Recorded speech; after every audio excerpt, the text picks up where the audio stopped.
Hi, this is Ken McCarthy from Jazz on the Tube, and we've got an interview today with, I think, a fascinating guest who's doing some really interesting and important work that I want to highlight. His name is Dan Shepard. This is the second interview we've done, Jazz on the Tube. It was years since we did the last one with John Swenson, who wrote the beautiful book New Atlantis about the amazing recovery of New Orleans from the devastation it suffered. The reason I wanted to interview John back then is I really wanted to put a light on the important work that jazz musicians were doing to revive a major American city. And the reason I'm talking with Dan today is he's doing something really interesting that I hope everybody, especially musicians, people that love the music, promoters, pay close attention to. And interestingly enough, it is kind of related to some of the stuff that I saw in New Orleans. But first of all, welcome, Dan. Hey. Where are you calling from? I know you're in the UK. Yeah, I'm in Brighton in the UK, down on the south coast. Ah, okay. At the shore. Yeah. Okay. Yeah. It's a little bit like the San Francisco of the UK. Oh, is it really? You know, I've never been. I've been to London. I've always wanted to go to Brighton. So it's sort of a freewheeling place? It really is, yeah. Ah, excellent. Excellent.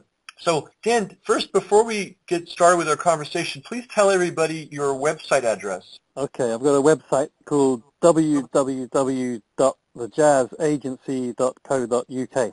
Is it The Jazz Agency or just Jazz Agency? The Jazz Agency, yeah. The Jazz Agency, great. So www.thejazzagency.co.uk. And Dan dropped me a line, and I went and I looked at his website, and I loved the website. It's very well done. Congratulations to your designer. They really know what they're doing. Thanks. But also, I love the idea behind it. And just as a little bit of an introduction, I was just telling Dan earlier before we started the recording that one of the things that's unique about New Orleans is jazz is really integrated into everyday life. So, for instance, if you have a wedding, you're going to hire a jazz band. If you're having a block party, you're going to hire a jazz band. Of course, everybody knows about the famous jazz funerals. If you're going to open a store, you're going to hire a jazz band to play out front for your grand opening. It's completely integrated into everyday life. Now, that's going to be a tall order for the rest of us in other parts of the world to accomplish, but we can start that process. And what Dan has done, and I hope everybody make sure you do go to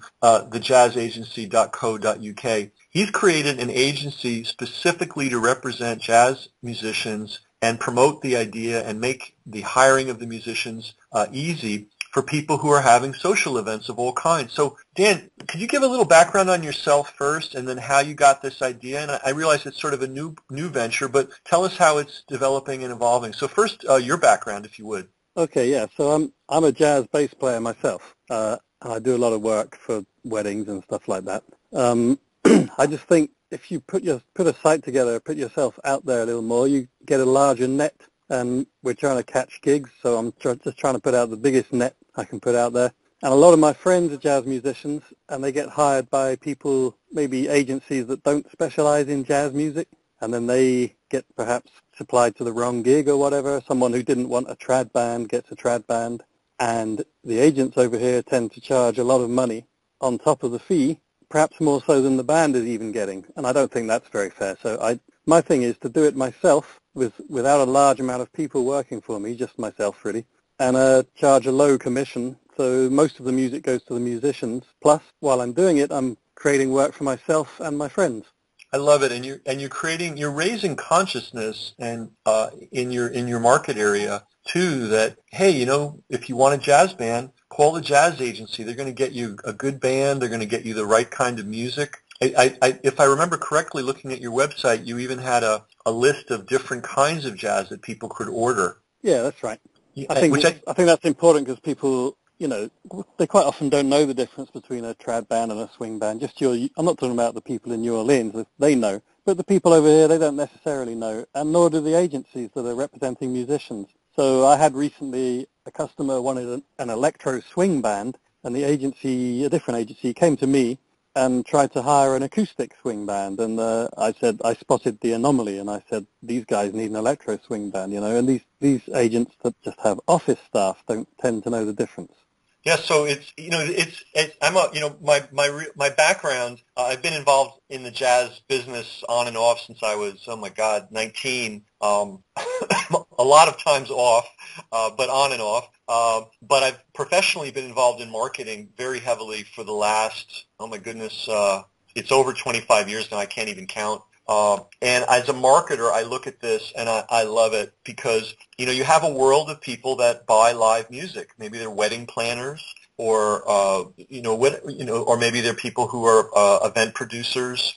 And live music is something that's often on the menu. And you're right, when they're often dealing with agencies who, they're sort of, maybe not super informed, maybe not super motivated to be informed, maybe not super motivated to provide very customized solutions. So the idea of having an agency that first of all represents the music we love, jazz, and second, provides real service to the, we'll call them event planners just to simplify, because they've got a million things to do. They've got to hire the caterers, they've got to send out the invitations, and the last thing they want to do is hassle over getting a band. And then the other thing too is, the wrong band can ruin an event, right? If somebody asks for electro jazz and you send them a brass band, that's not what they asked for, and they may be disappointed, and it may put a negative cast on the whole event. So the selection of music is very important. So I love it. You're providing a service to the meeting planners. You're providing a service to local musicians.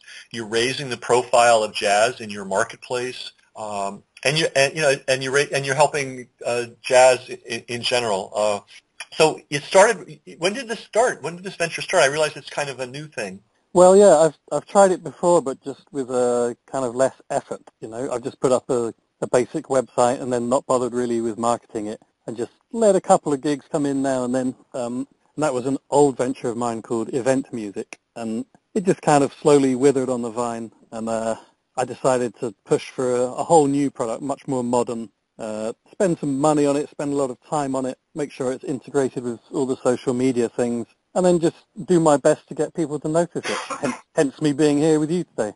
So are you doing things like, for instance, in the U.S., I imagine they must have this in the U.K. too, there are people their whole profession is planning weddings, that's all they do. Yeah. Have you happened to be in touch with those people? I often trawl around on Twitter and Facebook and just Google in general and find places like that, and I message them, see if they're interested in working together, and some of them say yeah, and they put us on their website as a supplier, which helps traffic go to my site and builds up my trust in terms of the Google rankings, and slowly but surely the thing is taking off, yeah. Oh, that's fantastic. You know what I would recommend, since we're talking, there must be directories of wedding planners and maybe even directories of meeting planners. Yeah, and postcards are a great way to get in touch with people. You can get the lists and put them in a computer and print out labels, and it's just another way to reach further than even the social media will reach. And the nice thing is you have a very well done website. So, and your offer is crystal clear. If you want jazz for your event, we've got a variety of jazz bands, and you can pick the exact type of music you'd like. Just visit us at thejazzagency.co.uk. So that's something I'd recommend too. Yeah, okay. Yeah. I've been signing up to different directories online, but yeah, you're right. A physical manifestation is a good idea. Oh yeah, it's there's especially in there's a lot of people who still haven't gotten online and still aren't using social media, but I think would be extremely receptive to this. In fact, there might even be I think a lot of people who are doing meeting planner. Well, it depends. They're of all age groups. I guess you have a Facebook page, probably. Yeah. Yeah, sure. If you go on the site, you can see up on the top there's a banner with Facebook, Twitter, Tumblr, LinkedIn, Google+. And I've just got myself a Vimeo account and a Flickr account, so I'm going to add those to the site at some point. Excellent, excellent. So I want to encourage everybody, wherever you are, if it's Toledo, Ohio, if it's Singapore, if it's Buenos Aires, Argentina, there are definitely, as you know, there are definitely lots and lots of events going on where live music is called for. And why not package yourself and your friends into a specialized agency that specializes in really helping the meeting planner get the exact right kind of jazz they want. Because I think the average person kind of has respect for jazz and knows that it's a good kind of music, but they may not be, they may not be jazz fans, especially if they're a meeting planner. They may not be jazz fans, so they might not have that that detailed knowledge of what's what. So this is a way that your agency can be so helpful. That's right. Yeah, I really think that's a niche in the market where people don't get what it is. Especially, I mean, in America, lots more people understand what it is, I think. But in the UK, it's a bit like, what is jazz? A wedding planner might hear from their bride that she wants a jazz band, but that's all they know. So they come to me, and then I can recommend it. If the bride has say a 1920s theme, I might provide a traditional jazz band or a sort of gypsy jazz band or something that fits with the theme, you know? Right, yeah. I mean, if somebody says jazz and they're thinking Benny Goodman, and you show up with the Mahavishnu Orchestra, you know, or they're thinking, Benny Moten, and you show up with, Miles Davis kind of blue, it's just, there's an opportunity to really customize and fine-tune the musical experience for the event, which really music makes the event. I mean, I think all of us have had the misfortune of being at an event where the music was horrible. I've been in the horrible band. Yeah, and it really casts a pallor on it, and it's totally unnecessary to have that. Hey, I'm kind of interested, since we're talking and we have the opportunity. You're based in Brighton. What is the jazz scene like in Brighton, and then in let's say the London and in England in general? How would you characterize it? What's going on? There are a lot of clubs. There are a lot of opportunities for musicians, festivals, that kind of thing. Yeah, I would call it a pretty lively scene. I've been around America a fair bit, and I see the scene in New York and in New Orleans and LA, and I love it. Great, and that you get a chance to hear fantastic musicians all the time. And then it's actually true here too. You can come to Brighton, which is a small town of less than 500,000 people. There's some jazz on somewhere every night for sure, and there's quite a young scene here in Brighton. And then you go up to London, there's a much bigger scene. It's like a 10 million population city, so there's a hell of a lot of jazz. Obviously, you've heard of Ronnie Scott's, I guess, and sure. There's a lot of clubs of that caliber, a lot of really good musicians coming out of college, and lots of people visiting from the States, and lots of people visiting from Europe who play. I would say the scene is pretty healthy here, yeah. Excellent.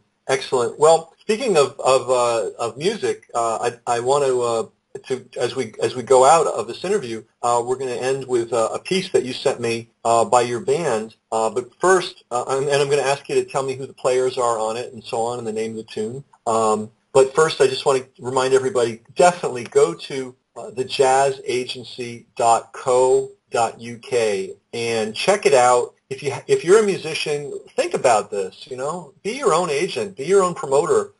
There is a definite need for this kind of service everywhere in the world, not just Brighton, not just England, not just the United States. Everybody is vaguely familiar with jazz.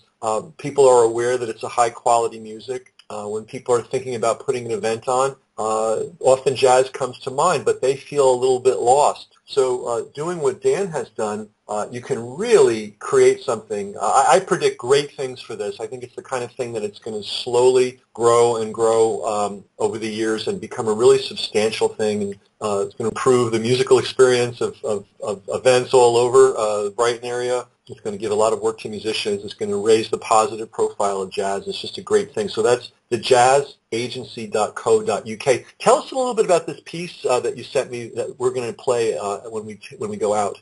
Okay, well, my girlfriend, Sarah Oslag, she's a Danish lady. She happens to be a very good jazz singer too, which is, I guess, how we ended up together. She recently recorded an album named My Little Boat, and this is one of my favorite tracks from it. It's myself on the double bass, and there's a piano player who plays with everybody. He's called Mark Edwards. He's fantastic. There's a sax player called Ian Price, who was a very dear friend of ours, who recently passed, I'm afraid. And a drummer named Dave Trigwell, who's been playing with everybody. You might know Terry Callier. He used to be in his band a while ago. And we played on the record a bunch of standards that Sarah loves, and this one is The Night Has 1,000 Eyes. Great. And here we go. And thank you to Dan Shepard, and thank you to thejazzagency.co.uk. Thanks for having me.